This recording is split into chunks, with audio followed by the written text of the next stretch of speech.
Robinson Show, we're back. Drew McAnany, you on the phone? Hey guys, how are you? Sorry, Drew McAnany.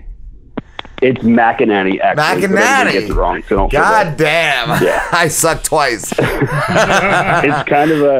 It's kind of a name that like needs to be said out loud to kind of make sense. It's like McConaughey, like Matthew McConaughey. I got a lot of shit for it in high school, but I'm over it now. So all right. You're an actor. You're from Philly. Are you in Hollywood currently? I am in Philly right now for Christmas, actually. Cool. So, yeah, I'm originally from Philly as well, and I do live in Hollywood. But yeah, I just took the red eye last night, which sucks. Don't ever do that if you don't have to.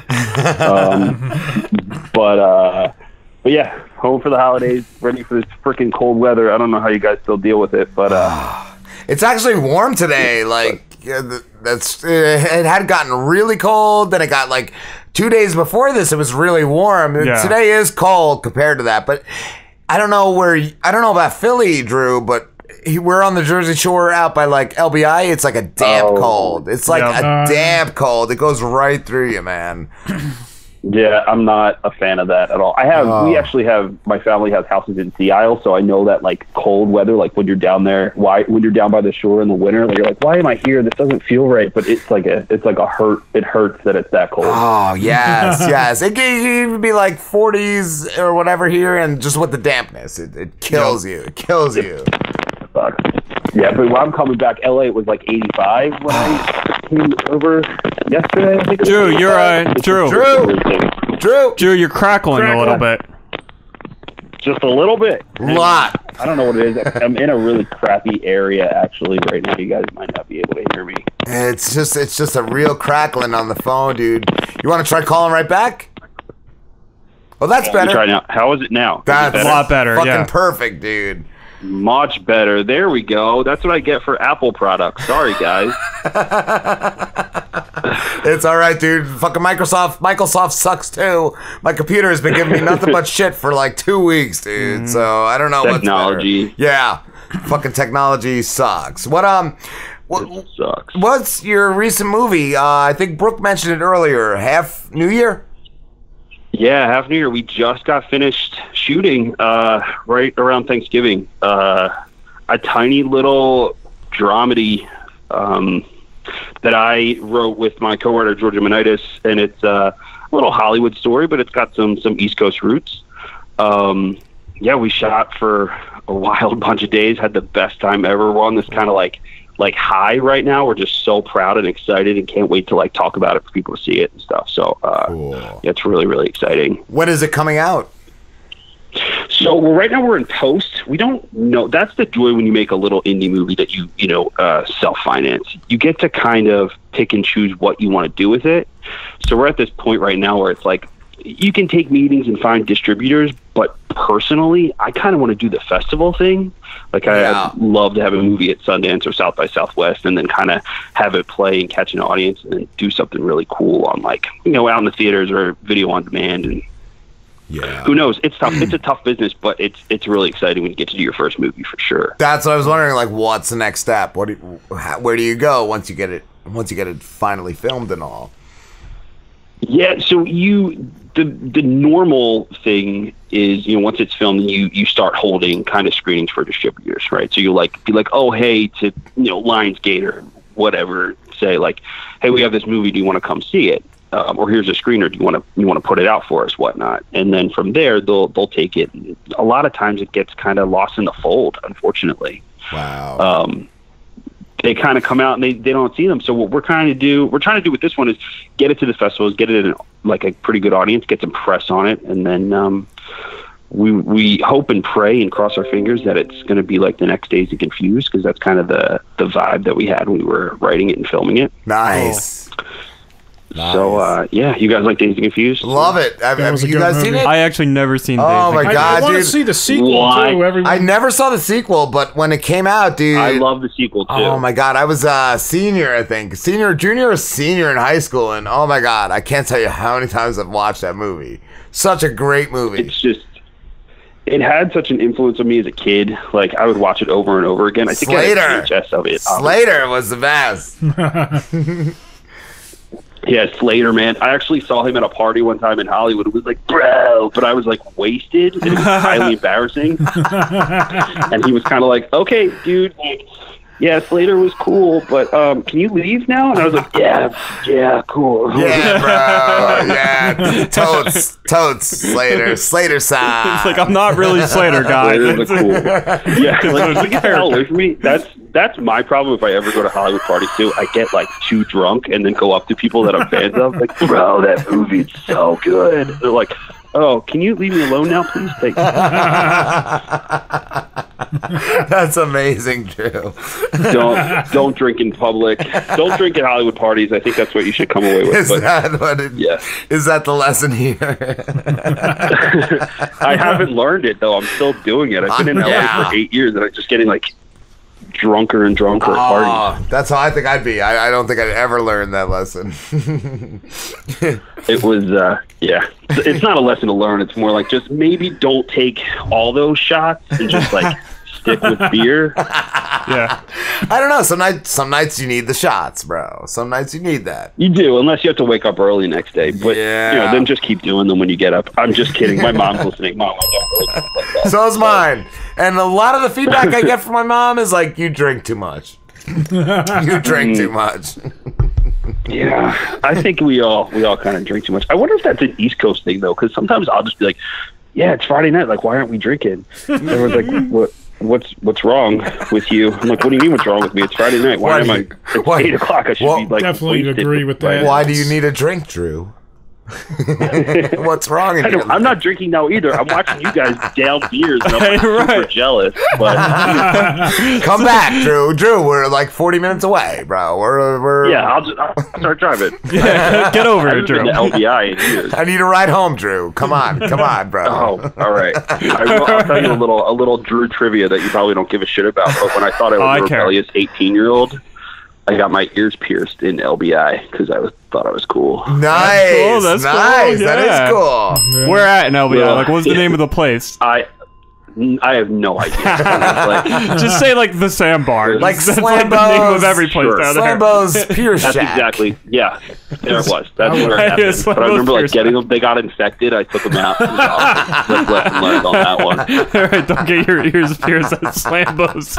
Yeah, he'll always give you an infection, Drew. Don't trust that guy. Oh God, he's our intern. He's our intern now. You don't want a piercing by him, bro. Yeah, but didn't you just turn 30 today? Isn't it your 30th, Slavo? Yeah. 30th. Yeah, I will tell you the secret to 30 because I just turned 30 not that long ago. Lucky bastard. 30 feels a lot like 29 , so you're good. Yeah, it really does. 40 feels a lot like halfway to death, bro. Oh, man. 40 feels like 40 is rough. Not to hit 40 then. Don't get to 40, bro. All right. It's actually, I've heard the opposite of that. People are like, the 40s are your best time of your life. I'm like, really? Shit, what have I been doing? Wow, I'm getting there. All right, how do we like skip over to 40, right? Look at you guys old. Right. Cheers. I don't know. I mean, I just made my first movie, so I want to like hold on to it. So I don't want to get close to 40 yet. Not that there's anything wrong with that. I mean, 40 is going to be awesome, but let me hold on to these years a little bit, damn it. So, Drew, correct me if I'm wrong, but from what Brooke said, the movie is basically like a guy who starts out in Hollywood and it doesn't really work out, and it's similar to what people who are just starting out and just like, hey, this is what I want to do, this is what they go through. So basically that's the basis of the character that I play in the movie. Okay. He's kind of fed up. The whole story is not necessarily about my character. It is an ensemble about 8 main characters, including Brooke Lewis. And my character is that one who's kind of just like given up, doesn't know what else to do, is going to move back home to Philly. Wow. And his group of friends kind of band together and throw this half New Year party every year, and this is like his last hurrah of them trying to save him from leaving, kind of thing. Okay. Wow. But yeah, we wanted to make a party movie first of all because we love Dazed Confused and Can't Hardly Wait and all that kind of stuff. Yeah. But we also wanted to tell a story about a bunch of like people that band together, and when you move to LA, you're kind of alone. You know, your family's not there. My character's lucky because he has his sister, but his friends basically become his family. So the tagline of the movie is "Friends of the family you get to choose."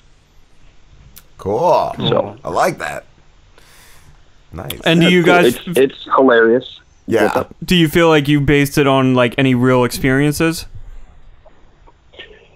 As a writer, it's kind of like you have to write what you know. So there's a lot of me in there. There's also a lot of my co-writer Georgia in there as well.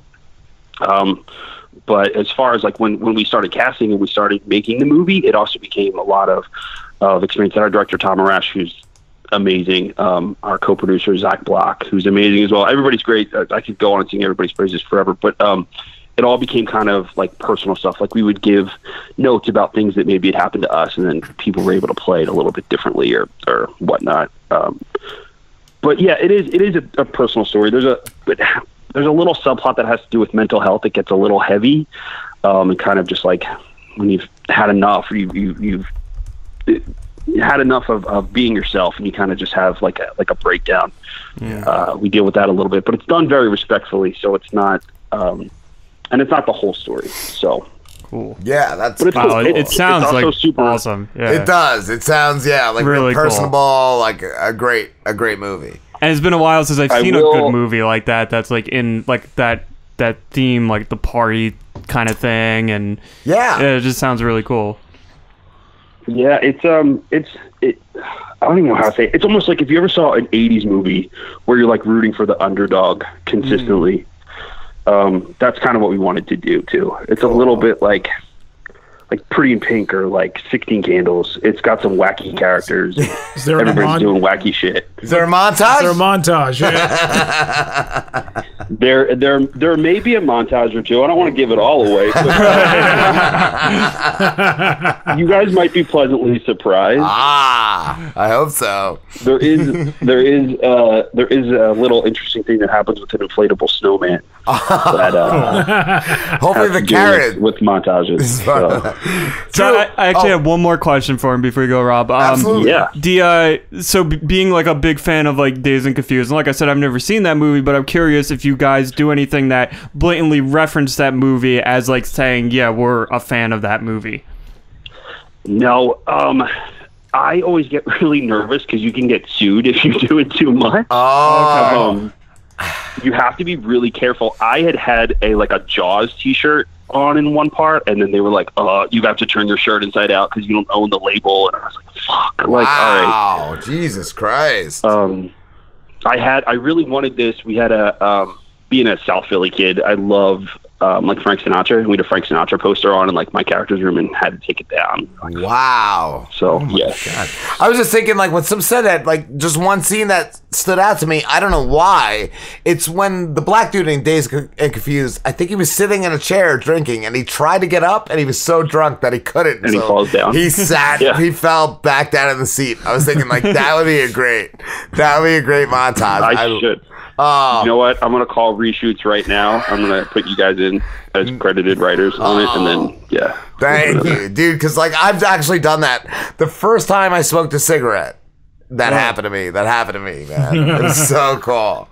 So cool. So I remember, like, being so drunk that I needed to smoke a cigarette just so I could, like, stand in one place and, like, hover.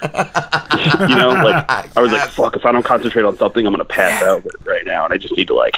So it'd be like ice cold outside. My fingertips would be falling off smoking a Newport with my sleeve rolled up so that my mom wouldn't know. That's awesome. Oh man, I used to smoke out of my window in high school, and my dad caught me because the butts went into the gutter. I was like, why are all these cigarette butts in the gutter? I don't know, Dad.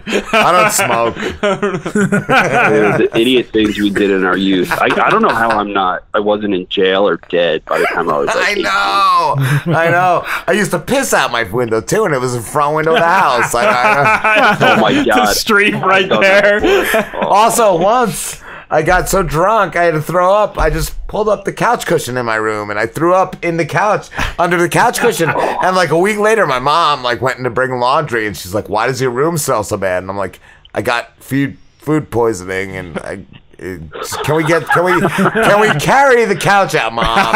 Can we get rid of this thing? It's been here for a week. That is amazing. Did she get rid of the couch? If you think about what you puke when you're drunk, it's like you kind of did get food poisoning. So you weren't lying. Yeah, it was a lot of garbage. A lot of garbage. Oh, man. Oh, chicken nuggets. Whoa. Chicken nuggets can be your best friend and your worst enemy, bro.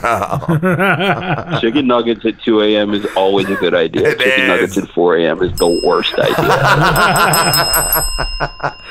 Drew, what advice would you give to somebody just starting out in acting? Definitely respect all of the acting coaching that is out there and get out and take a couple classes just for fun. There's a lot of cool stuff that I've learned in acting classes. There's a lot of shitty stuff that I've learned in acting classes, but you got to find your own way to be an actor. So take the best advice you can from all different places. What else? Get involved in improv. I think that's the most important thing for any actor. Learning like improv comedy and how it works, and like listening to other people. That's the best thing that any actor could learn. Yeah. And then you'll definitely surprise yourself. What's the best advice for that? Like, I remember I took a couple improv classes, and I just remember the yes and. Yes and. Yeah, the process. yes and. Yeah. How to not say no. Yeah. Yeah. Is that still like one of the major things, or? I just think that what makes you a better actor is not acting, but reacting to what someone else is saying. Wow. So how are you going to respond to how someone delivers a line to you makes you, much better. So in improv, you're learning to actually listen to the other person and then react to it.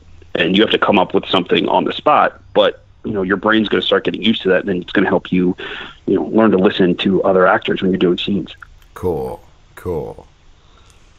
Nice.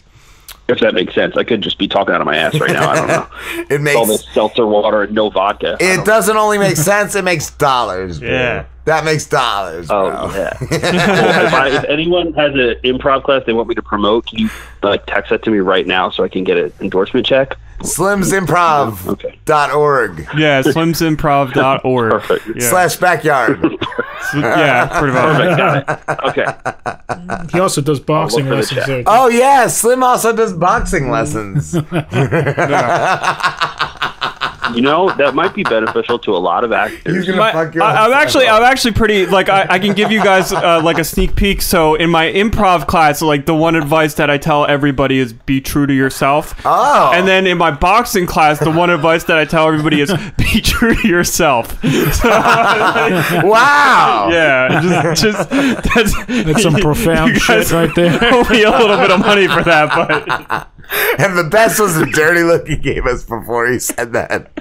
He gave us the dirtiest look. I wish I was watching you guys right now, but I X'd out of it.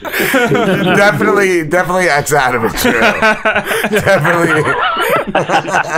You did the right thing. I think I was just insecure after I would say anything. You guys look at each other like, who the fuck is this guy? May or may not have happened to me before. Can't confirm nor deny. Drew, I saw when I was prepping for you, I saw 20 questions with Drew. I really like that. Oh my God. Jesus. Dude. That's a blast from the past. You interviewed an actress from The Human Centipede and I Spit in Your Grave. That was really cool. Yeah, so Ashlyn Yenny from The Human Centipede is one of my really good friends now because of that. She's awesome. Sarah Butler from I Spit on Your Grave is also awesome. I haven't seen her in a long time though. But yeah, I used to host red carpets when I first moved out to LA. That was like my thing. The guy who created E hired me to host red carpets, and I did. And wow. Then I was like, I could do this on my own, and tried to start out this web network thing. It went really far, if you can tell, all that one entire episode that we shot. Oh man. I only watched one. I was figuring there was more. No, there was another one with just Brooke, I think. Yeah. This is a long time ago. Oh, okay. 6-7 years. I mean, I've known Brooke Lewis like it's got to be 8 years. That's what I was gonna ask. Yeah. You guys seem like brother and sister almost. We are. Wait, I can't even talk. I've been watching footage from the movie. I've been getting stuff back. We're going through it, and we just fight a lot in the movie. It's hilarious. Like, she just screams at me all the time, and then I just like come right back at her and poke her and drive her nuts. It's just such a brother and sister relationship. But it's like that in real life too. She's been my big LA homegirl. Nice. Did you know her before you went there? No, I met her. I was interviewing at the Saturn Awards in Hollywood, which is like a movie award, but they have like genre specific awards, and she was there, and I interviewed her on the red carpet. And I think we were talking maybe 2 minutes, and I stopped her. I was like, "Yo, hold up. Are you from Philly?" And she was like, "Yeah." And I was like, "Oh my God, I can hear it in her voice. Like, holy shit." And she was like, "Wait, how can you hear it? I don't have an accent." I was like, "Right, you don't have an accent, but I can still hear it. You can pick that up. I know how to pick it up." Yeah, man. See, I thought you guys knew each other from like maybe like high school or something. Like, that's crazy. That's crazy. No. Yeah, she's my big sister. We met. And it's, if you ever meet people in Hollywood that are from like your same neighborhood, it's like your best friends. Wow. Yeah, that's cool. That's awesome. Philly kids gotta stick together, you know. I'm sure it's the same with Jersey kids too. Yeah. Any kids, just stick together, kids. Okay. Yeah, stick together. Don't try to be an actor. I'm just kidding. Do whatever the fuck you want. What would you be doing, Drew, if you weren't acting?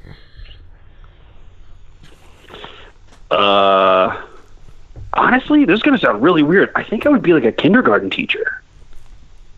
That's pretty cool. That's pretty cool. I love kids, and I think that, you know, running around and just having to like draw all day and like tell them that they're cool. My sister teaches and have off in the summers. That sounds pretty awesome. What were you saying, Slambo? My sister does preschool. She's the assistant teacher. She's getting her degree pretty soon. I was thinking like the early years would be the most fun. Yeah. The most fun. Yeah. Early childhood development, because I went to Cabrini College in Philly, and it was like, it's a big educational, like everybody there was for early childhood development. And I was like, fuck, I could do this. I could teach little kids and be a weirdo. Yeah, make puppets and shit. Like, that'd be fun. Right? That'd be a lot of fun. And slip in a curse word every now and then. I would be the worst, like, mouth-wise with kids, though, because all my friends are starting to have kids now, and every time I see them, like, "Oh, what the fuck are you doing with your hands?" I'm like, "Oh." My son asked me last summer, Drew, why the moon was in a different location from the night before, and I said, the moon is a tricky bitch. And that was my dumbing it down for a child. Like, the moon's a real tricky bitch. That's amazing. I mean, that's some serious shit right there. Right? Like, that's good. Like, and he proceeded to go inside the house and scream at everybody, "Daddy just told me the moon is a tricky bitch." that's like deep too. You're like Father of the Year word. It does what it wants, really. It's a fickle bitch. He's gonna be like, I feel like if I was gonna say Rob's son is gonna be 30 one day, and it's gonna dawn on him. It's like, that's what Daddy meant by the moon is a tricky bitch. Like, it just comes up completely unrelated. Daddy knew everything. Oh my God, that's so it's not like his first divorce. He's like, that's what he meant by the moon is a tricky bitch. The moon was mommy. The moon was mommy. Well, we just got real serious. We did. Oh, Drew, it's been great talking to you, brother. Thank you so much, dude. Thank you guys so much for having us on. We'll have to come on again when it comes out, because it'll probably be out within the next year for sure. Cool, dude. Yeah, definitely hit me up. And where can everybody find you? I am on Twitter and Instagram at the Drew Mac. Awesome. MACK, right? Yeah, dude. Yes.